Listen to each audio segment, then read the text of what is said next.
door 16, nos mandan un email ave y una carta, también que nos está haciendo oficialmente una oferta para lo que está el festival aquí y cuál oferta nos está poniendo públicamente en el momento aquí, que nos dan una oferta para manejar, para tener fecha para lo que está el festival de Kaiso y Soca, Monarch, para por seguir hacia aquí, un valor de 25,000 florins, cual es bira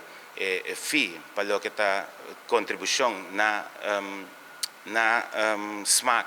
para organizar isso aqui. Ponto número 2, oferta número 2, no caso aqui está,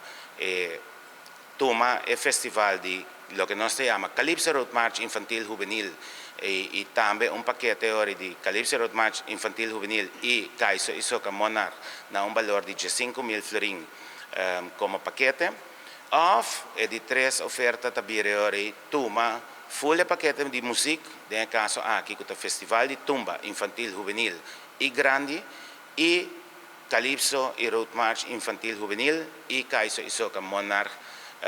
também é hora não por tuma é aqui não tour anterior para não mestre paga nos nada, pero tour gasto lo queda de man de hora de stichting música. No futuro, uma vez que nós fazemos aqui, nós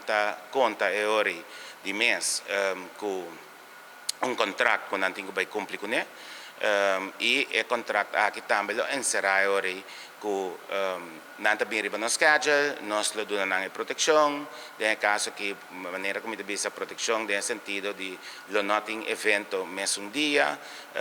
etc. Que mendi a trobe tá paquete que sowieso tá mutuamente nós não também fazemos o evento junto, pero praticamente lo nanta encargado com isso aqui e nós agora lo damos o suporte por estar em caso que dita arriba no schedule de mercadeo, em caso que anunciar, hora que nós anunciar que tem evento,